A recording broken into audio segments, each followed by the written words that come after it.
Le rapporteur de la proposition de loi sur l'allègement des contraintes agricoles à l'Assemblée nationale, Julien Dive, dénonce les postures et la malhonnêteté du débat public sur l'acétamipride.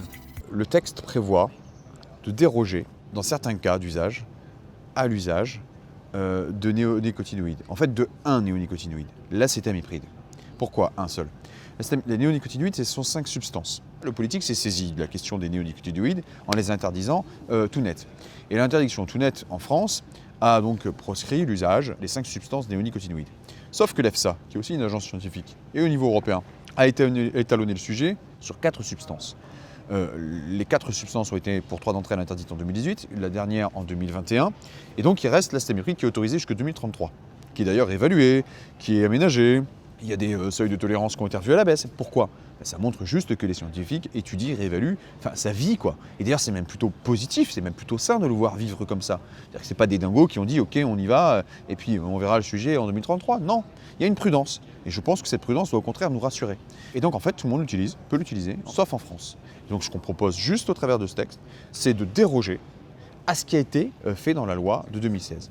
Là, on parle d'un produit qui pourrait être utilisé dans des cas très précis, à des champs très stricts en termes de périodicité, qui se dégradent et dont la rémanence, c'est-à-dire la durée dans le temps, va être très courte. Si au final, les agriculteurs n'obtiennent pas satisfaction et la capacité d'utiliser l'acétamipride, vous voyez des dégâts dans certaines filières agricoles et vous voyez le problème ? Ouais. La filière noisette, c'est une filière qui aujourd'hui n'arrive plus à rivaliser et à se protéger contre des ravageurs comme la punaise diabolique. Très clairement, c'est une filière qui est déjà hyper concurrencée, on est importateur net. Et donc cette filière aujourd'hui est en situation d'impasse, c'est une filière qui risquerait, je suis allé les voir dans le Lot-et-Garonne, qui pourrait disparaître.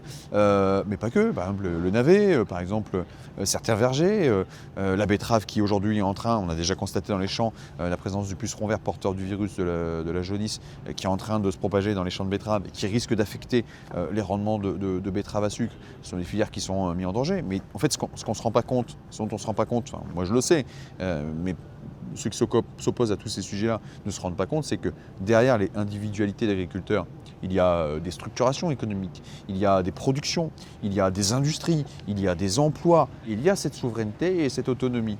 Demain, vous avez ces filières qui s'effondrent, vous imaginez tout de suite les conséquences que cela, mais surtout, on va importer de fait des productions qui, elles, seront produites dans des conditions qu'on n'autorise plus en France, avec des produits qu'on n'autorise plus en France, qu'on n'autorise plus en Europe, et qui n'ont rien à voir avec l'acétamipride. Donc, encore une fois, soyons vigilants, regardons tout le spectre dans son ensemble.